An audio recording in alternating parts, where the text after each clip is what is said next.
Hey, what's shaking, party people? I'm a middle-aged guitar noob.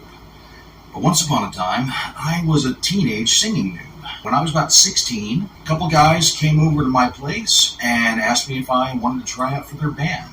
And I wound up playing with that guitarist and drummer for about 15 years.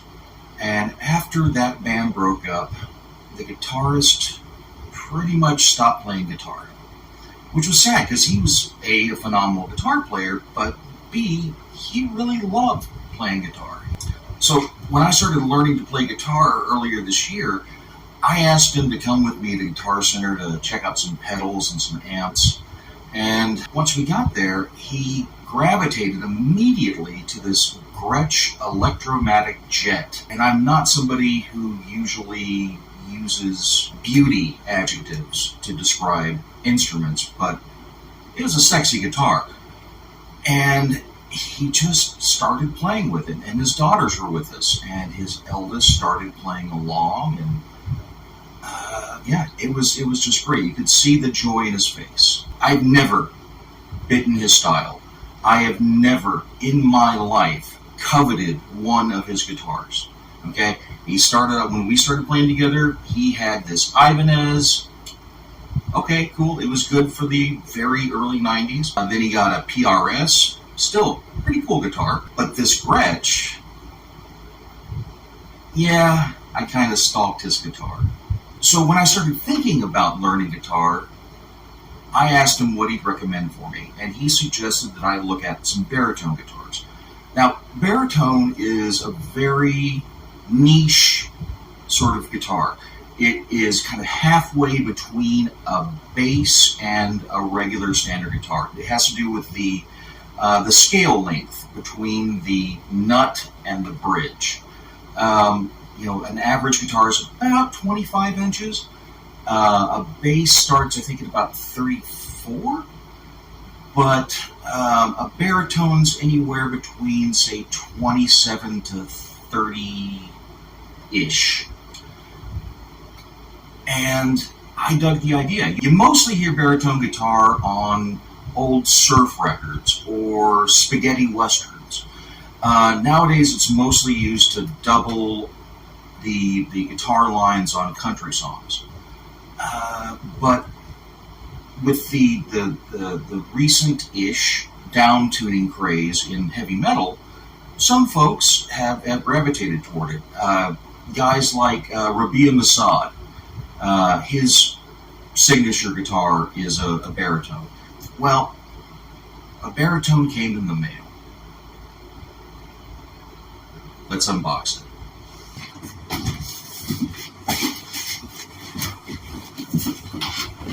Now, I should say, this is the first new guitar I have ever purchased. I've only bought used before this. I saw this at a ridiculously good price and had to pull the trigger. You'll see why in a second.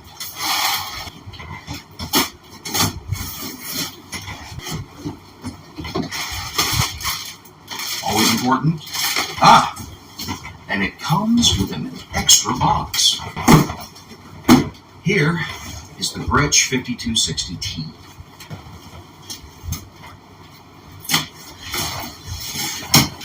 A third box. Always exciting to get 3 boxes on one day.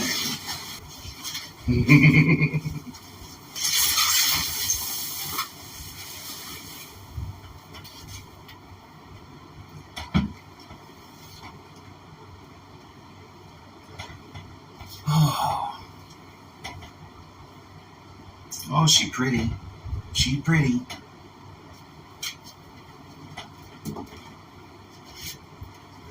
Ooh, look, it comes with an OK card. See? OK. Hopefully this is OK. It comes with pickup condoms.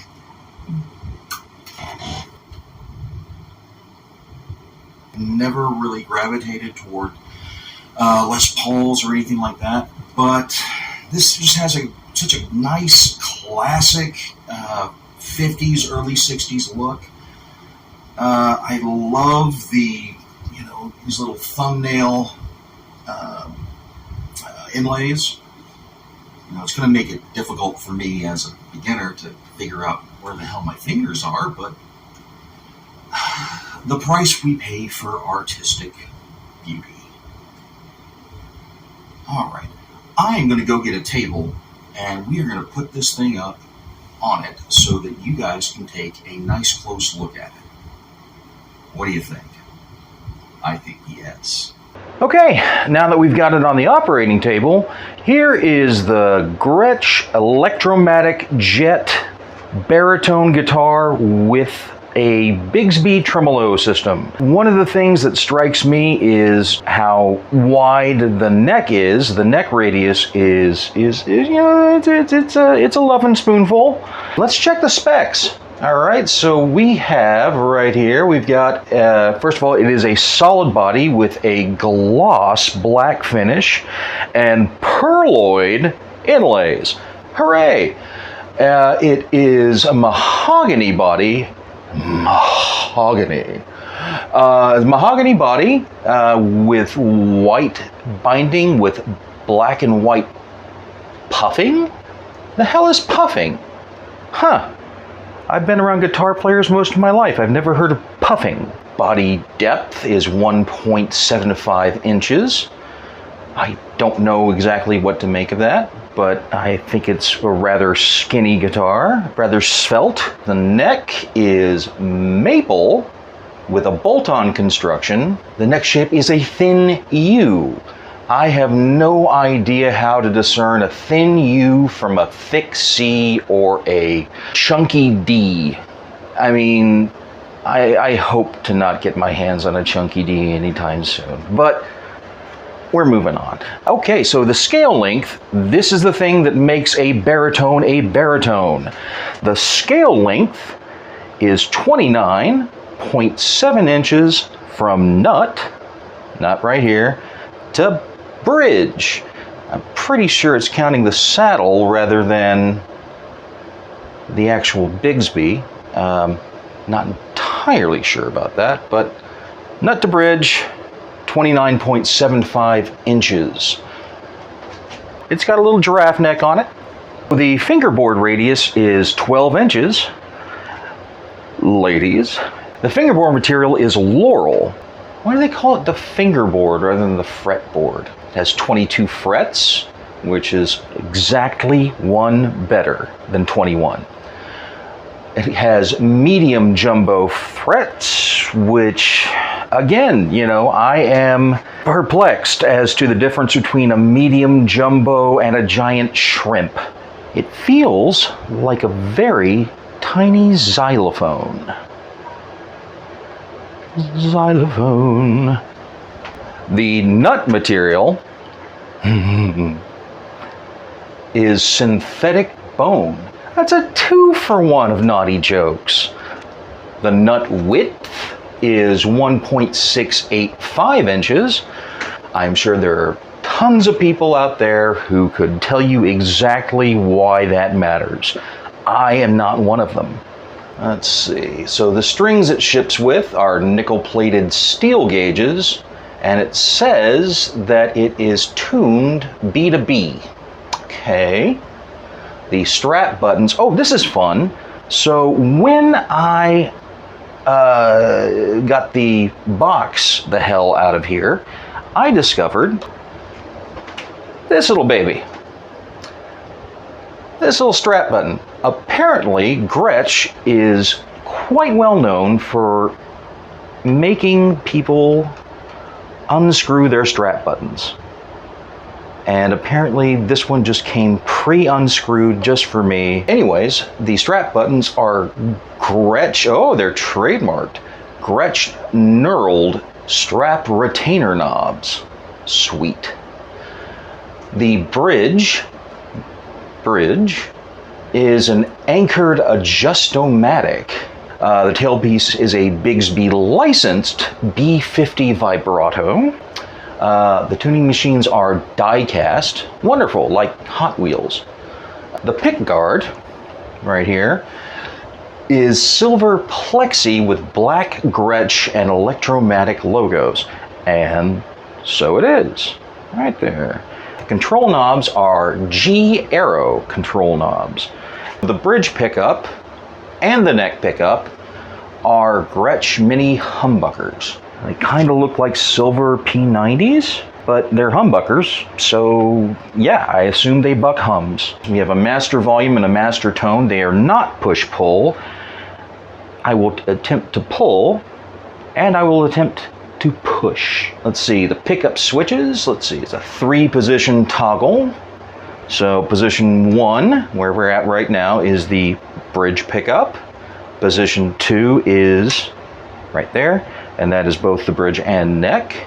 Position 3 is the neck pickup, solamente. Pickup configuration is Gretsch mini humbucker over Gretsch mini humbucker. I mean, I guess it pays to state the obvious. All right, so basically we've got a body, a neck, strings, a tremolo, aka a wiggle stick. You can push it and it wiggles those strings a little bit, makes them sound wiggly. Yeah, so let's get this off the operating table and make some rock and roll noises.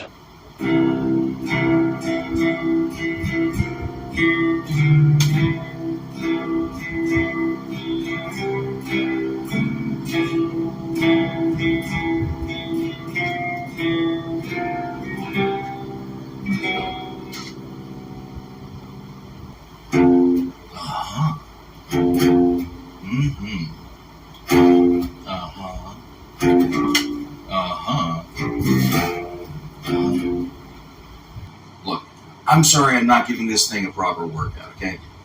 I'm a noob. I barely know how to play anything in E standard.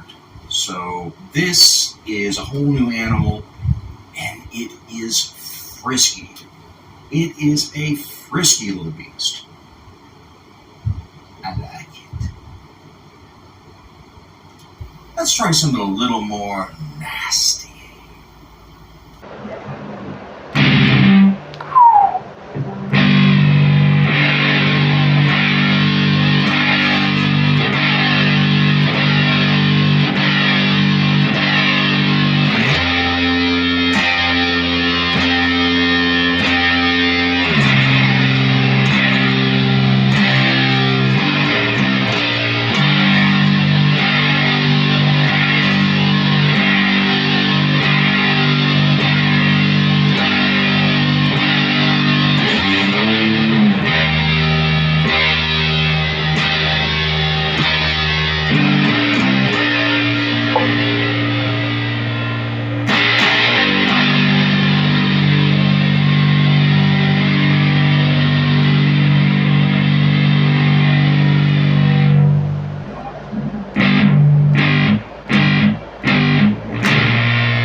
So one of the things I'm really digging about this is just how light it is. I mean, it's really thin, but it's got this long neck, so I'm guessing that if I actually had a strap, this would be extremely top heavy. It is lovely. It is chunky, it is beefy, it is thick. It's nice. I like it. Look, this is way more guitar than I know what the hell to do with, but I am looking forward to finding out. Anyway, thanks for watching. Please be sure to click like and subscribe if you enjoyed watching me basically molest this guitar for the last however many minutes. Soon as I make another video, I will post it right up there for y'all to check out. And yeah, keep trying new stuff, okay? Take care.